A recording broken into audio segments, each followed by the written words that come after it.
Welcome to the Brick by Brick podcast with Ronald Pauleus, where we talk things real estate and we share principles that could help you in whatever goals and visions you have and you want to accomplish.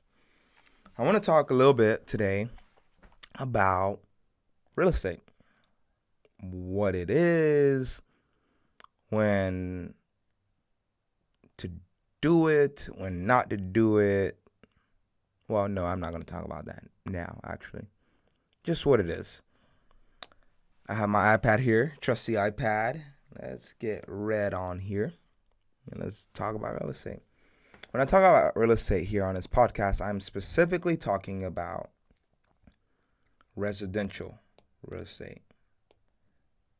Okay, residential. And within residential, I am talking about single family.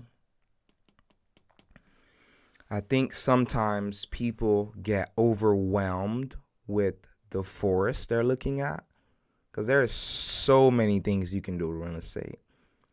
There's commercial real estate, warehouses and malls and storage units, just massive, big stuff. Then there's multifamily. That's a whole thing in and of itself that I've not even begun to understand what it's about. I know there's cap rates and this and that. That's further down the road for me. And then there's single family, residential. And then there's actually multifamily is from apartments. And it could also be duplexes, fourplexes, sixplexes, those types of things. And then what I specifically focus on and work with and work in is single family. It's the most easiest thing to understand. It's the easiest thing to get into and to start doing, as opposed to jumping right into 8 feet side of the pool and doing multifamily, or jumping into the middle of the ocean and doing commercial. It's like, okay, what is going on here? So on this podcast, I'm specifically talking about single family. I'm specifically giving single family stories. I'm specifically focused on single family. So now, there are different ways to make money in real estate. There are different people involved in a real estate transaction, in a real estate deal. And so there are about 3 people, I say, who buy real estate. There's the homeowner. These are the people who typically go to a real estate agent and they say, hey, I want to buy a home. The agent gets an idea of what home they want to buy, what type of home, where they want it located, the school district they want to be a part of, those types of fun things. And then they start looking. So this homeowner, with the help of their agent, finds a home and they buy. And typically, the seller has been the one to pay for closing costs and give concessions if that's negotiated. And they walk away with their funds, and that homeowner has a traditional bank that has given them already the pre-approval to get this size of a loan, 150 to 200,000, and then they find a home for 175. That's Oklahoma numbers. I know when I was in Miami, Florida, the numbers were way higher.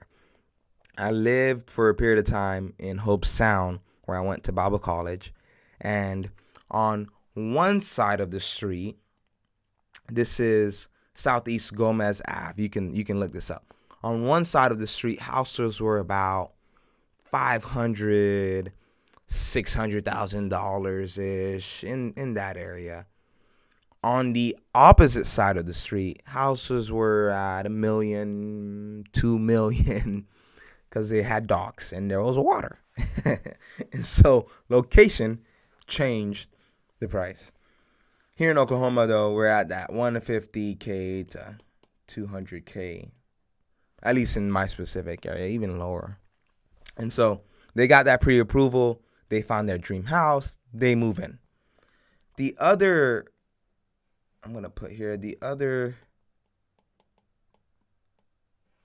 buyer, the other type of buyer, if you will, is a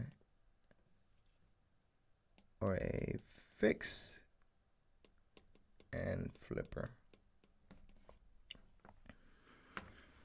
This homeowner is buying a house at market value. In other words, he's buying a home, she's buying a home, the family's buying a home at most likely what the market, what the comparables say this house would be worth. Sometimes they buy it way over. I know during COVID, people were selling houses and people were buying like crazy. People were leaving states because of what they deemed as bad governors, and they were going to other states where they perceived was a little bit better because of the lockdowns and just all the things happening with that specific COVID-19 situation.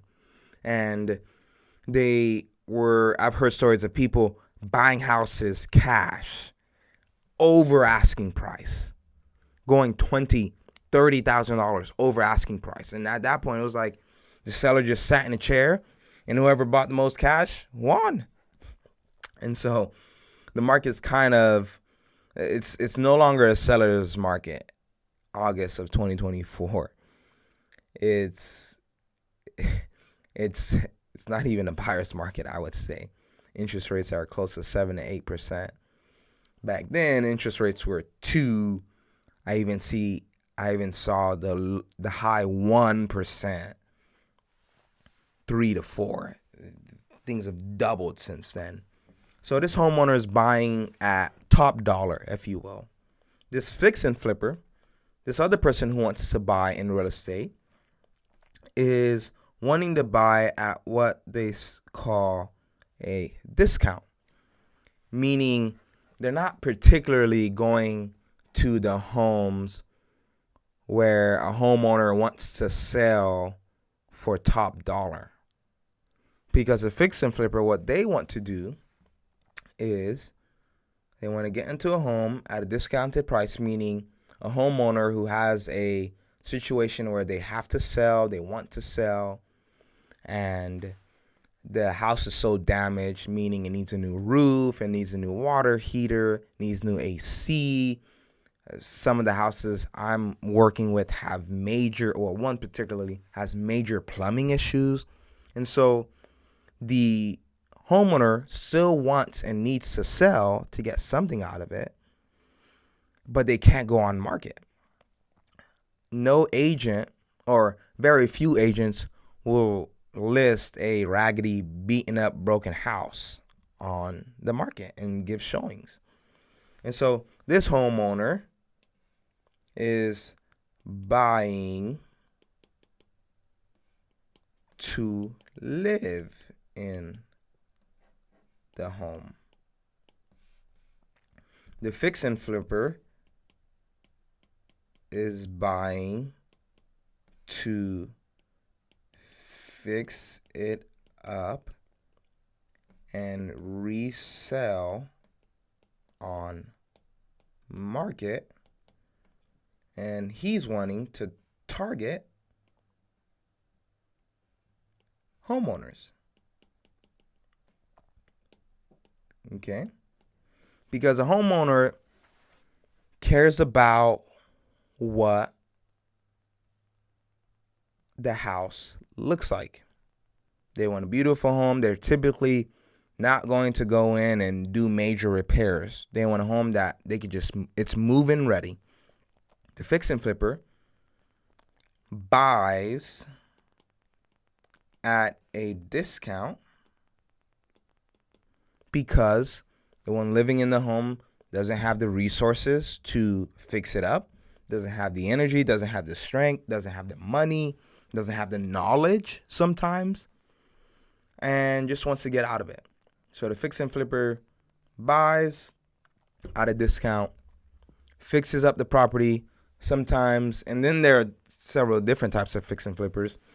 I know a few fix and flippers who do the work themselves, and so they have the time, they get the financing, put it in themselves, and that saves them from paying for labor.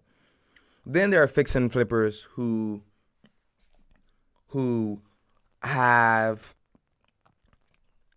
they get more financing because they want to delegate it out. They want to get a contractor in, let them worry about all the repairs so that they can go on to the next acquisition of acquiring another property to fix and flip. And so, depending on what you're wanting to do, depending on if you want to scale, you either can contract it out or do it yourself. I need to write a little bit better, I know. The other type of buyer is a buy and holder, meaning they're wanting to buy property so they can either turn into what is called the LTR, long term rental, STR, which is a short term rental. So think VRBO, think Airbnb, those types of things. And then there is midterm rental. So think midterm. So think in this category, people who are deployed, people who serve our country. And so they target people who are deployed. They're just here for a few months, maybe even a year or so, 18 months, and then they go somewhere else. Traveling nurses, really big thing. Traveling nurses.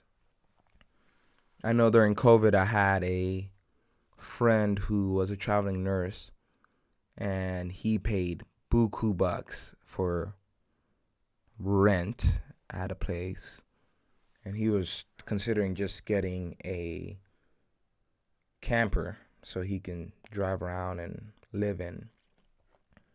But the hospitals were paying him buku bucks also. So people are deployed, traveling nurses. A big market for this is also insurance. And what I mean by that is a family's home gets burnt down and insurance covers their stay somewhere for a couple months while their house is being rebuilt or while their house is being remodeled, whatever the case is. And then I'm sure there are several more people who would want to get a midterm rental. This person who's a buy and holder, they're able to buy the house at a higher price. Remember, the fix and flipper wants it at a discount because they're going to relist it on the market. And so they have to pay They have to pay agents. They have to sometimes pay closing costs. They got a contractor. And then there's something called holding costs, meaning however long it takes to fix and flip the home, they have to budget for utilities to be paid, for their mortgage payment, interest payment, whatever payment they've worked out with their lender, they have to pay that. And then sometimes they have to budget for every time, budget for miscellaneous, meaning a stove gets stolen during the remodel. Well, somebody has to pay for that. Or the country shuts down and things aren't being shipped anymore, shipped in, and you got to hold the property because the one thing you needed for the countertop or the cabinets is being shipped in, right? I know it was a crazy year during COVID. I wasn't in real estate during the time. But you have to budget for all these things. And so that eats away at the potential profit the fixing and flipper has to make. And sometimes they get into negative because a pipe bursts and they have to fix it because the homeowner that they're targeting to buy this will get a inspection. Not necessarily because they want an inspection, but because their bank demands it.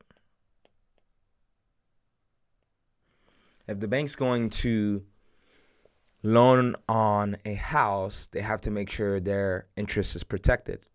And so that inspection goes through and they make sure all the things are up to this city's code, the state's code.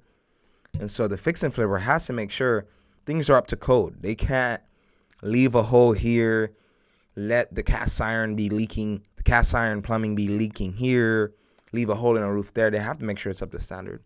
So that eats away at their costs, eats away at their profit. The buy and holder doesn't, not all of them at least. They don't care if it's, let's just say they're not going to make it inspection ready. Not all of them. If it's working, if the AC is working, I've walked a house last month with a seller, a family who asked to sell, and the AC I think was from 1994 or something. It's been years, but it's working fine. It was actually too cold in there, and so the buy and holder who will buy that, the AC works. They don't have to replace it. Now, if it goes through the traditional on market and an inspection comes in and the inspector can be picky and say, hey, you have to change that AC unit because it's 30 years old. And so the buy and holder can go forward with a home like that and not worry about it too much. As long as it's working, water heater's working, roof is not leaking, and it's safe for somebody living there, awesome. They'll just keep going forward like that. And so you have these three types of people who are buying. People fall into that category.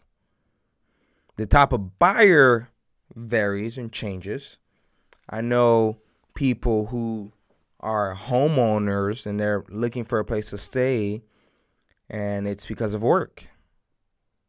But they're going to actually buy the home. So they're not looking for a midterm rental. They're just going to buy the home, work in Colorado for a little bit, come back home to Oklahoma and be here during the off season while they still have their home in Colorado and they'll rent it out. So that would kind of be a hybrid situation.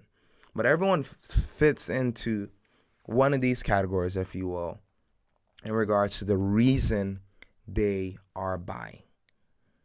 Now, sometimes it changes. I've seen many times a homeowner buyer, a actually, I found a better word for this. It's less confusing phrase. We're gonna put homestead. Homestead buyer. There you go. Homestead buyer buys, gets into their place, and life changes. Things happen, and their conclusion is let's just say they have to move, and they got the home while it was a 2% interest rate, and they're like, you know what? Let's just get a renter in here. And so the homestead buyer now becomes a holder and gets a long-term renter in there. I've seen it sometimes where some have gotten to a fix and flip and the margins aren't there, and it makes sense to just hold it as a long-term investment. And so they refinance their loan from a fix and flip loan into a long-term mortgage regular note. And so I've also seen it where a buy and holder starts to work on the property and they're like, you know what, I'm just gonna sell it. I'm gonna fix it up and sell it. So the buyer fits in one of these categories, but it doesn't mean they end up staying there. You could always end up changing. And I'm specifically talking about single family. And so those are your types of buyers. And it's important to know that, because when you enter the real estate sphere and you're figuring out, okay, who do I look to buy properties from? Because that's important. Who do you look to sell properties to? That's important. And knowing these three types of buyers will increase your profit, will increase the relationships you build with people, and will also just work out in the long run because you know your sphere. Now, the question is, what about real estate agents?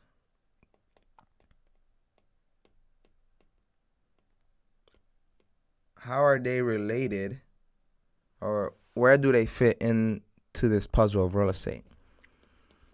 Real estate agents are more like cashiers at a grocery store. They are the ones where you go to and they facilitate the transaction, meaning you go to Crest, you go to Publix, you go to Walmart, you pick what you want, and you go to them and they scan you through. They make sure you make it to the finish line. They're a little bit more involved. They walk you to the aisle. They make sure you get what you want and all that. But that's kind of where they're involved in. They don't own the grocery store. They don't own the products in the grocery store. They're just making sure the one who's wanting to sell the groceries, Walmart, Crest, Publix, is getting their money. They're scanning. Boop. All right. You have to pay this much. This is what the person wants and all that. And so there are some savvy real estate agents who actually buy real estate. But just because you're a real estate agent does not mean you are a real estate investor. So I'm going to put here, it does not equal real estate investing. And this is the same thing for wholesalers. Because wholesalers, that's a podcast for another day, don't actually buy real estate. At least a lot of them don't. But the act of wholesaling itself is not real estate investing properly. Now, there are real estate investors who still wholesale. I know Pace Morby does. I know Tez Alberta does. I know big name people do. But the act of wholesaling itself is not necessarily real estate investing. And so, anyways, what is real estate? What real estate am I particularly talking about? What are the buyers in real estate? Residential, single family. There's a homestead buyer. There's a fix and flip buyer. There's a buy and holder. And you want to make sure you know these different types of people because it could increase your profit. And you know who to target, who to chat with, who to have the conversations with, and who to network with. Thanks for listening to the Brick by Brick podcast, where we took this episode to build your knowledge on buyers in